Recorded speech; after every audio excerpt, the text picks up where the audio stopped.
it loaded, keep it loaded, keep it loaded.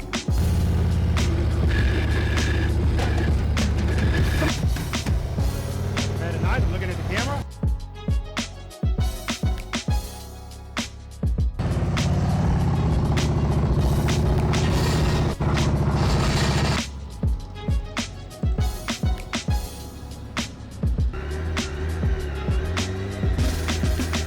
Very nice, good, good, good.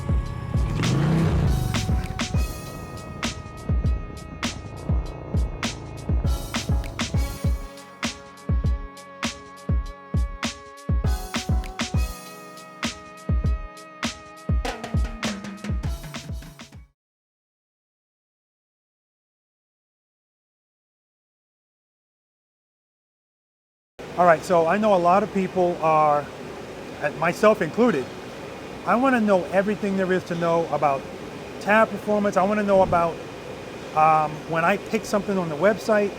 I want to see the behind the scenes process of that, the fabrication of everything. So I'll just leave it up to you. You take me wherever you want to take me. Sounds good. Well, hey guys, I'm Casey from Tab Performance. I'm going to go ahead and kind of take you through a product life cycle from the start here to all the way through to the point where you click order and it comes out the door. So right now we're starting on our fabrication side. We have an assembly side and then a fabrication side of the building. The fabrication side is where we're going to start. So let's go ahead and walk on over here. All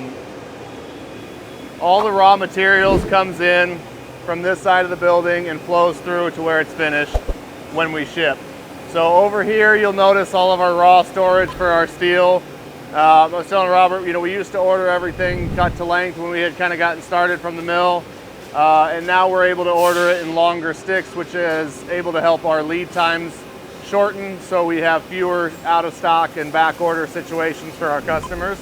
And so we'll basically take these 20-foot stick or 10-foot stick bundles and load them over here. So this bundle loader, you'll load up an entire bundle of sticks. It'll auto feed this table here and keep these full.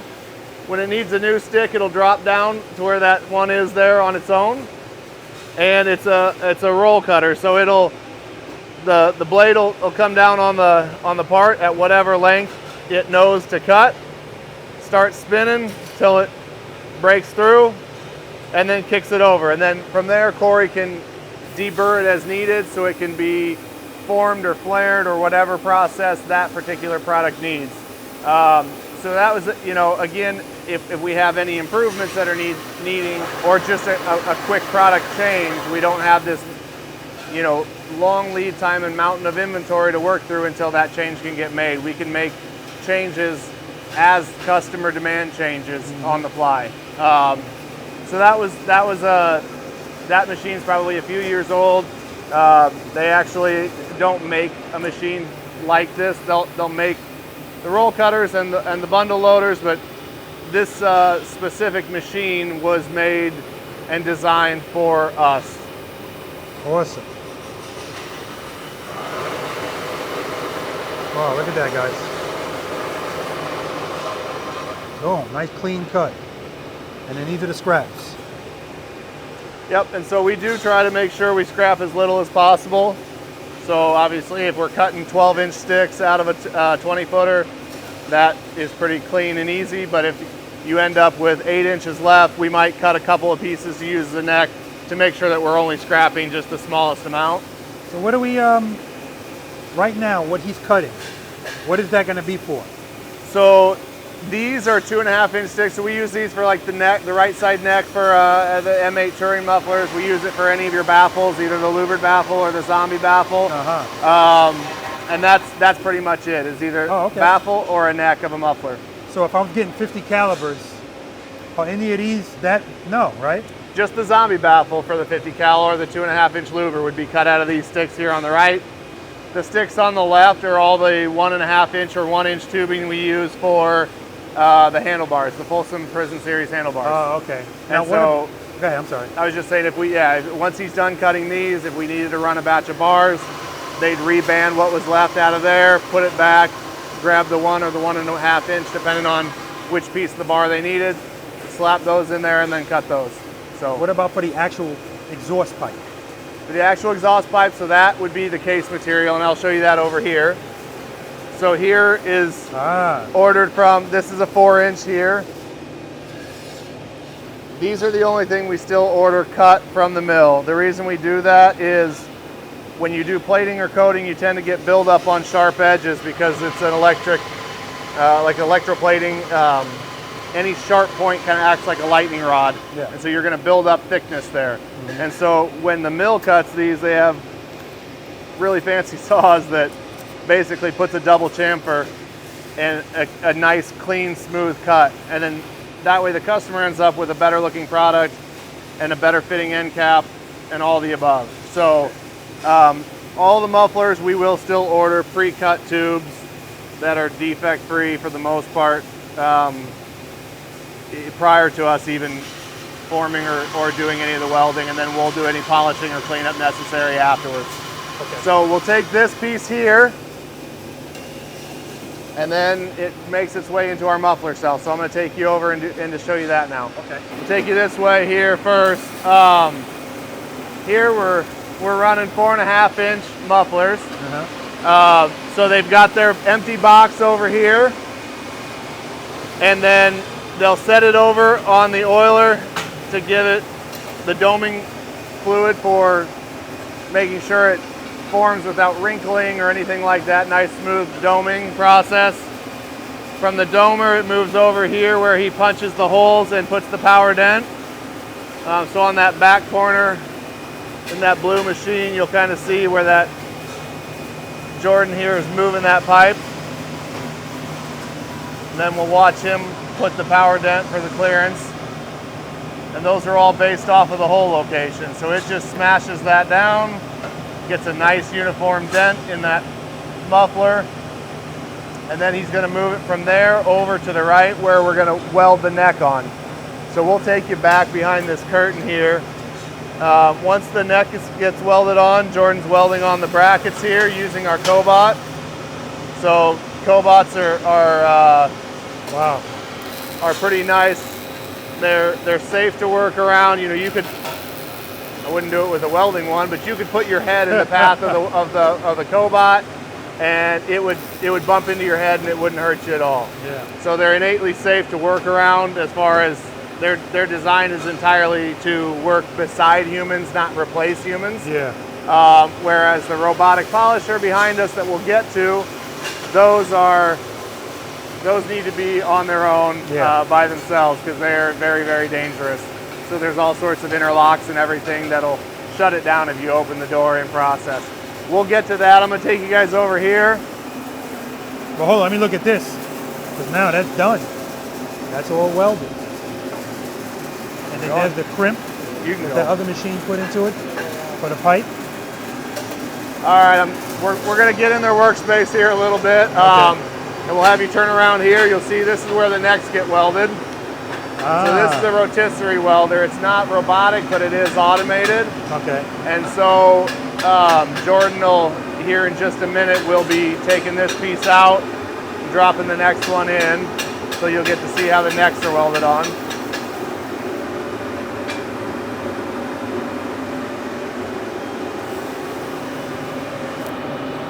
So Jordan's going to grab a neck piece. Moves that one on to cool off. Jordan, I need you to sign a waiver later. I'm kidding. All right, so he's popping the neck on, getting it seated and aligned.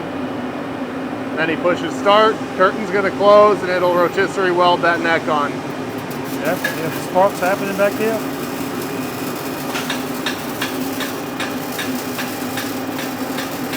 Guys, I hope you wasn't expecting it to be quiet. This is not a studio. They're working, pushing out product. I love it. I love to see the behind the scenes. All right, we'll hop out of the way. Well, hold up. Okay, Sorry. That's putting the dent in the machine for the exhaust. Yep. Okay, yep. Gotcha. Yep, and then we pop the holes in, make sure that the holes are on. Every pipe has a weld seam. We always make sure the weld seam is down on the bike to make sure that our customers get the best looking product. And then we use those holes to locate the dent to locate the weld on the neck, everything all the way through, we use those holes.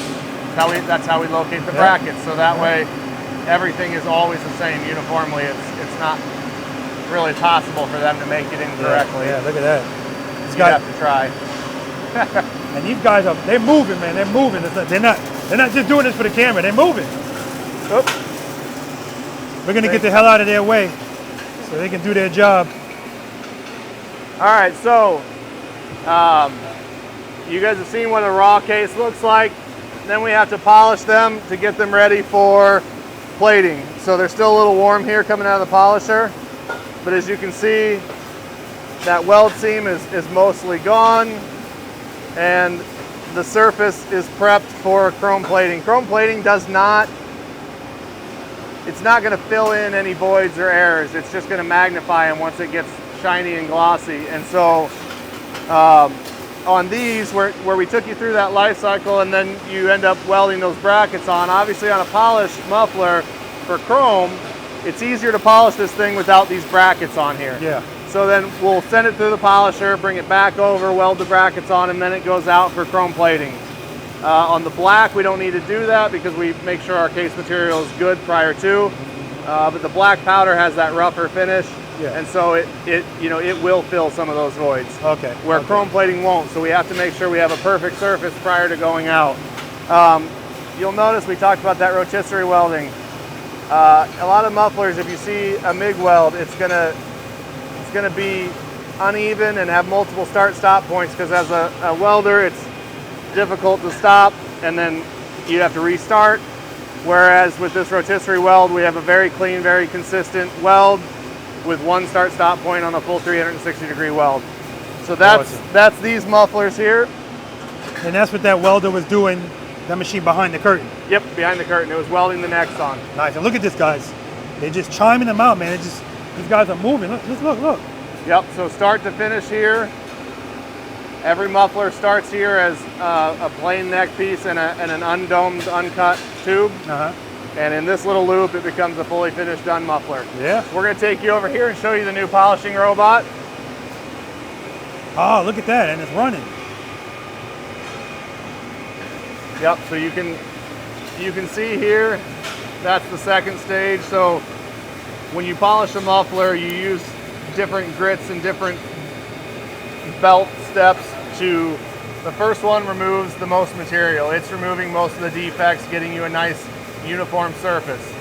The next one is taking out those deeper lines from the more aggressive belt, and then it goes up to the top stage, which is your finish belt, which gives you that nice, mostly mirrored finish.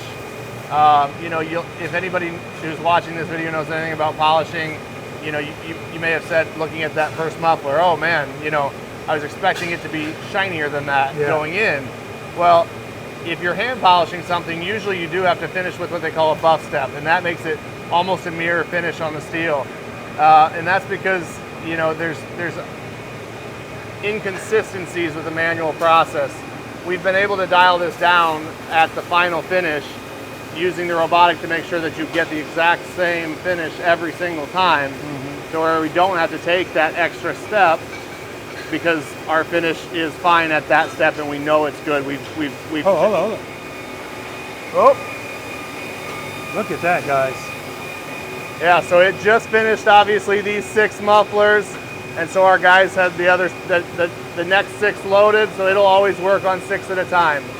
And then somebody will come inspect these and make sure that there wasn't some abnormality that needs to be hand touched up or whatever, weld the brackets on, and then load the next batch from here. Wow, this is so cool. Yeah, one thing you'll notice, this is a wet, what they call a wet polish. So most polishing facilities are extremely dirty, dusty. Guys that do polishing come walking out and they remove their goggles and they look like a raccoon because they've got all the polishing dust on their faces. Like a miner. Yes. And you'll notice in our facility, I mean, there's literally no dust buildup, and we'll have you step this way so Jordan can get the next batch going here. God, we're just in the way, man. We're in the way. These guys are moving. So now he was working over there. Now he's over here. He's doing some finishing touches on what that robot did. And I'm glad we were here to see the transition of that door spinning around and then taking the other 6, and there it is. It's going again.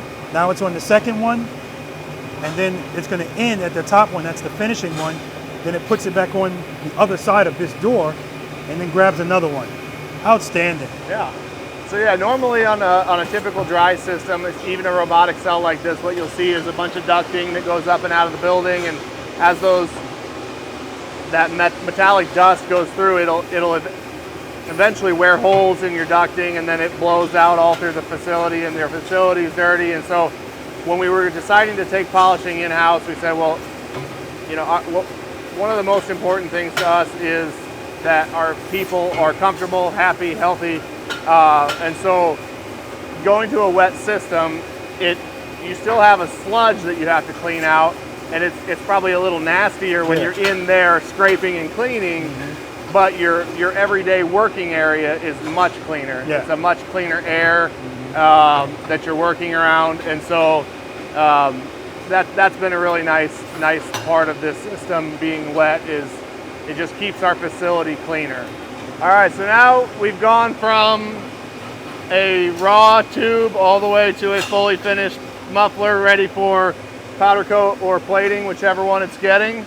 Now we'll kind of take you over and show you where handlebars get their start. Okay.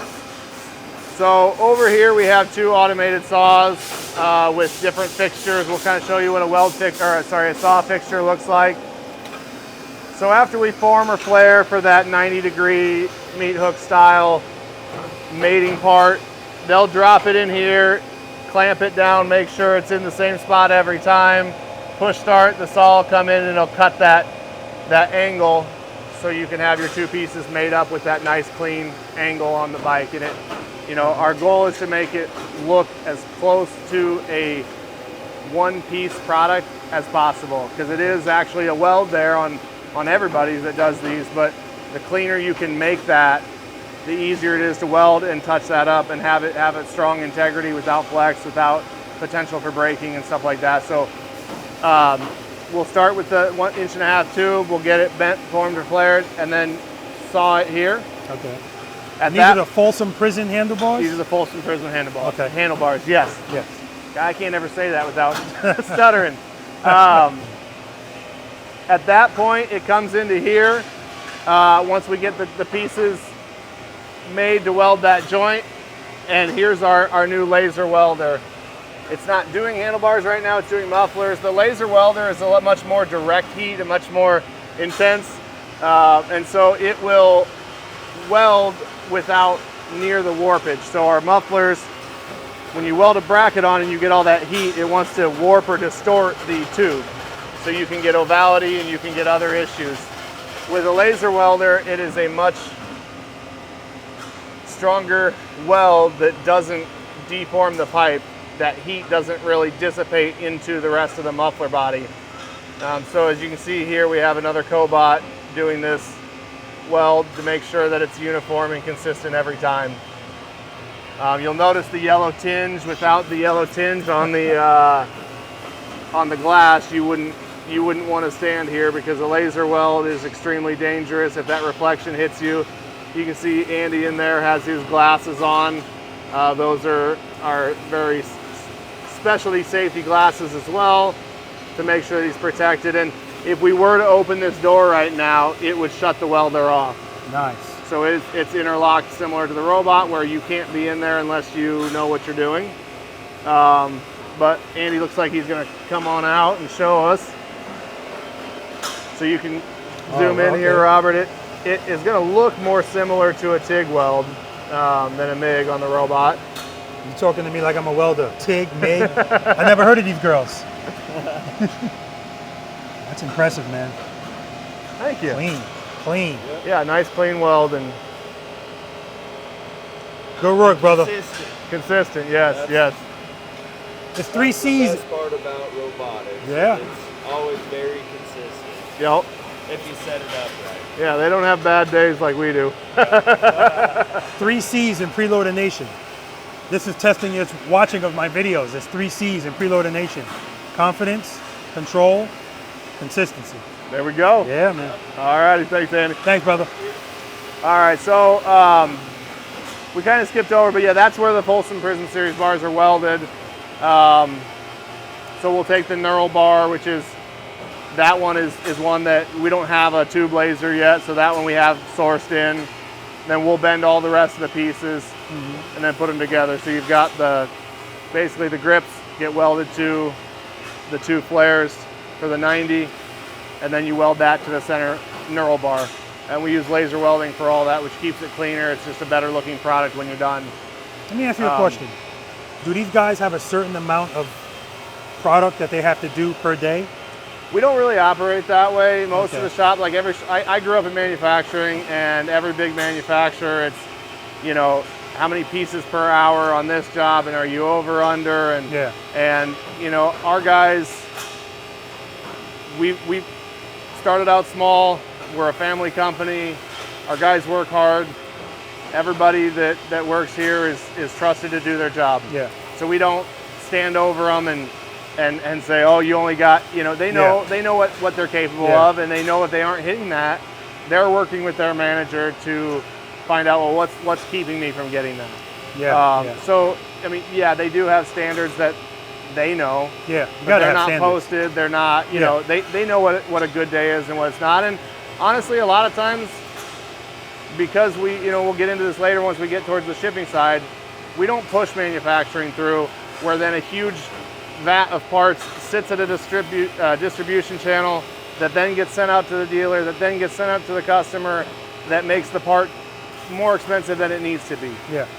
We go direct to the customer or through our great dealer network, and so we're cutting a step out, which helps make our product able to maintain a consistent price better. Gotcha. And so our guys, because of that, they have to be more adaptive to that flexibility. So we focus more on being able to quickly set up, quickly tear down, quickly change over between products, so that way we can react to our customer or whatever they're pulling through our system. Gotcha. Without having to force feed stuff and make sure that we're every little, cent. And what little bit of efficiency we may lose on the throughput side, we're picking up by not adding that extra step. We pick up that and more, which is able to keep our stuff consistent. As we talked, Robert, during COVID, I think most companies, most products, you saw 2 to 3 price increases throughout. We went for a full year and a half after COVID before we ever changed any price on any of our products. And then we were forced to change with, one price change. And that was, material, labor, everything was going up, of course, right? Yeah. Like eventually it was inevitable, but we were able to stave that off longer than anybody that I know of in our industry, and then we were able to keep it to 1. Yeah. Most people had 2 or 3 in there. There was even 2 or 3 within a year where dealers would get catalogs that were already out of date. Because of how we have things set up, we were able to keep that consistent for our customers, and we feel like we have a good product that we can afford to stand behind at a reasonable price for our customers. Is it the cheapest one out there? No, but it's going to be a good quality, and we're going to be able to stand behind it for you. So that's kind of how our model is built, and that allows us to be able to take care of our customers better. So, absolutely. I was only asking because I'm just watching how fast they're working, man. They're just moving. Yep. But they might be like me. That's how I work. I just want to get it done, but get it done correctly. And if it's clearly they know what they're doing, so it's a routine. They just do it. Yep, for sure. So yeah, over here, again, we're kind of bouncing around a little bit. That's just kind of the way things are set up. This is the baffle. So this is a zombie baffle you'll see here.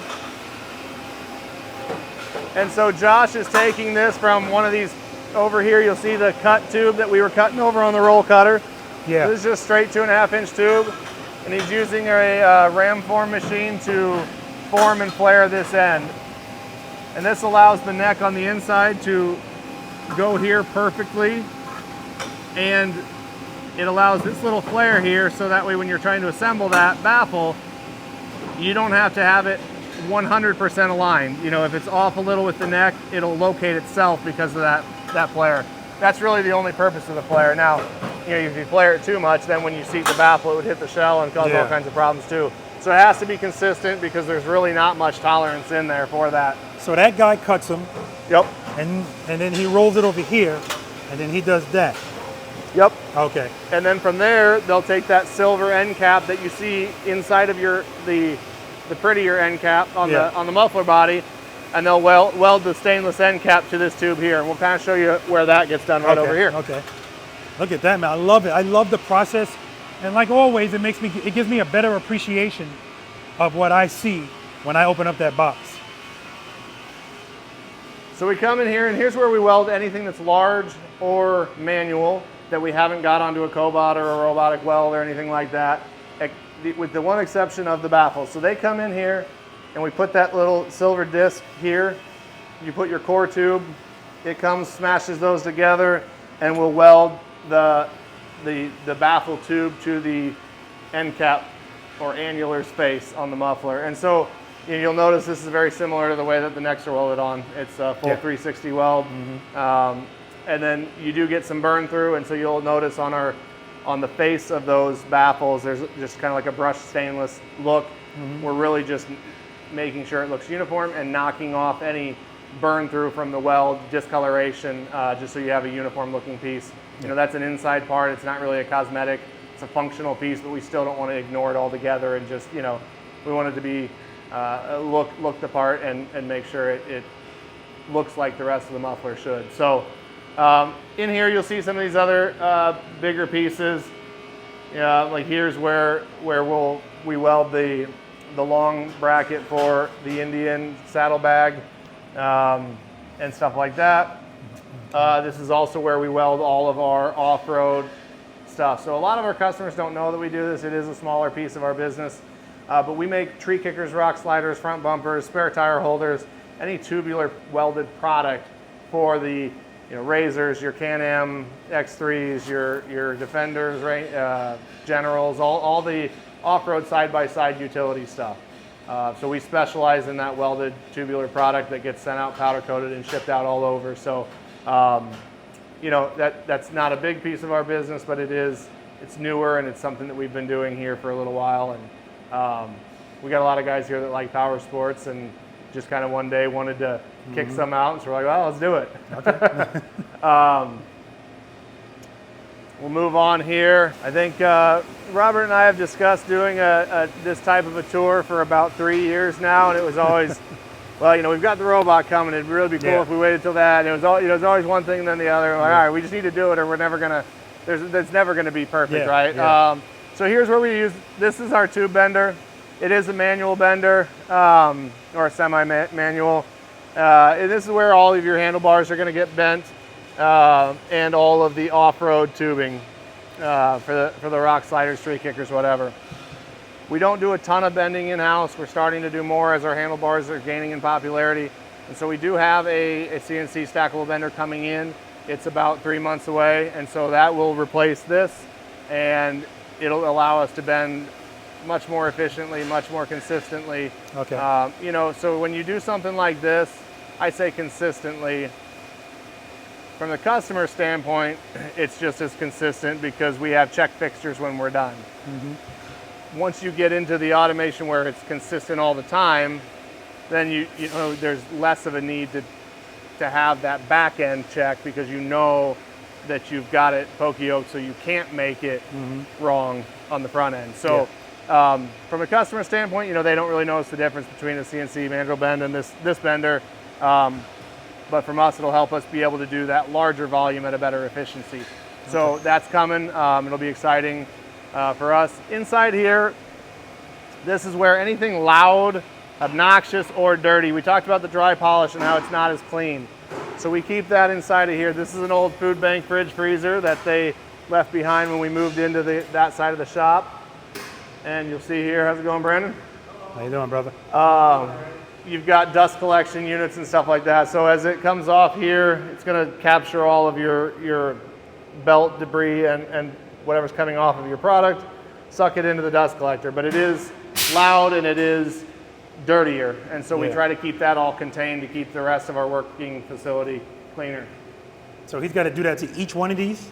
Yep, so each one of these, you can see here, the before and after. Ah, look at the difference, okay. Yep, so we're again just looking for a uniform, clean finish. Nothing too cosmetic, but thank you, Brandon. Yeah, thanks, brother.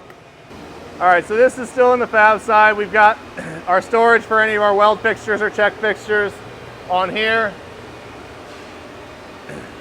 And then we do have some what you would call a Kanban system. So we have bins of parts, different necks for different mufflers that when they set up, it makes sense to run certain volumes.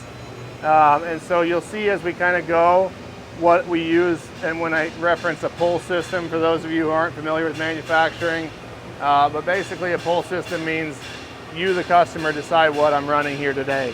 A push system would be looking at, okay, what did I sell the last 6 months? What did I sell during the same time period over the next 2 months, last year, forecasting, and then telling production, I want you to run this. We don't do that. You guys decide what we work on every single day, and I'll kind of show you how that all makes sense. But basically, once one of these gets emptied, that bin will then go to wherever it is needed, and then that cell knows I need to build these because there's an empty bin sitting here waiting for me. And it doesn't get emptied if a customer doesn't order it. Yeah. And so we do use our systems, the ERP, MRP systems, to track and trace to make sure that if we know I need to be able to build 100 of these a week, well, my bin shouldn't be 5 pieces, or it's just going to be going back and forth. Exactly. And so we do use that to plan to make sure that things are efficient and set up well, but everything does actually get pulled through our system, which is fairly rare, but being that we are the retailer and the manufacturer, we're able to integrate our manufacturing to be a lot more lean than what you would typically see in another shop. Okay. And it's not that we're the only ones that do this. I mean, Kawasaki and some of these companies invented this years, you know, like this isn't, you know, Tab's invention, but a lot of people have a hard time getting it all the way there, and I feel like we're as close as I've ever been a part of. And so here's different carts, different bins for all the different components for everything we do, whether it's a bracket, whether it's the neck, whether it's your baffles. And so, you know, when assembly runs out, which we'll see here in a little while, when assembly runs out of a baffle, they can come grab this cart, they replace it with an empty, and then our baffle making team knows, hey, I gotta fill all the empty carts. Okay. And they know about how long they have.